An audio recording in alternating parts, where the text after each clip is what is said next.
বসবো হ্যাঁ।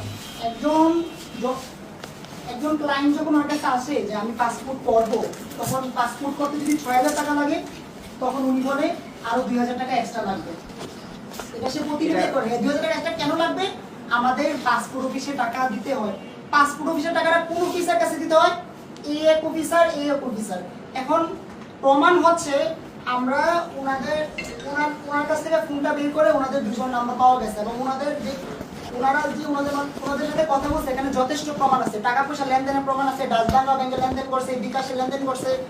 ওরা যতদিন এই অফিসে চাকরি করছে ততদিনেই এই এলাকার জনগণকে ওরা হয়রানি করছে।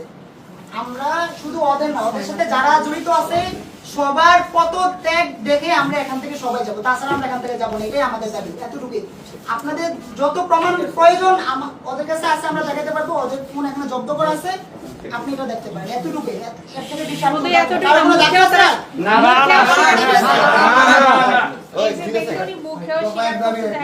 আচ্ছা, এখন আপনার মুখে স্বীকার কথা আমরা নেব, ঠিক আছে?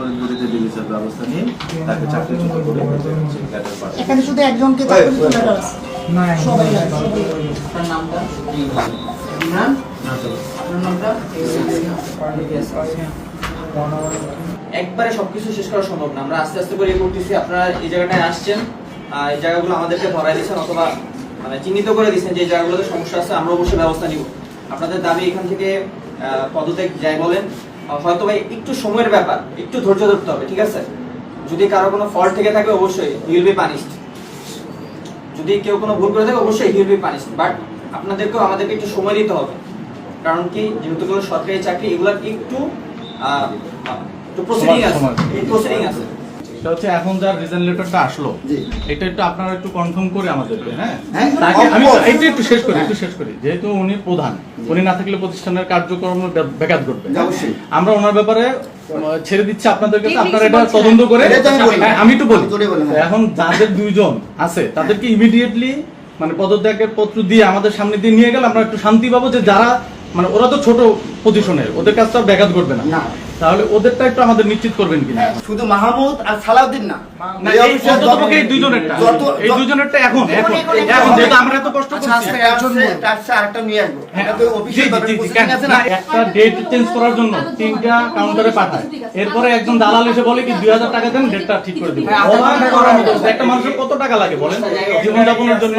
এটা বাংলাদেশের হয়তো অনেক জায়গায় এই ধরনের সমস্যা আছে, সেটা এখন না, এটা ডেট চেঞ্জ করা আমাদের সময় আমরা সব চেঞ্জ করে বলবো ইনশাআল্লাহ। আপনারা সহযোগিতায় আমরা সব করে বলবো ইনশাআল্লাহ। আমি ভুল করছি, আপনি ঘুষ খান এবং ঘুষ খাই এবং আপনি ঘুষখোর, মাপ চান, জনগণের কাছে মাপ চান। আমি আপনাদের কাছে জনগণের কাছে মাপ চাই। আর জীবনে কোনোদিন কোন সাধারণ নাগরিককে হয়রানি করবো না টাকার জন্য।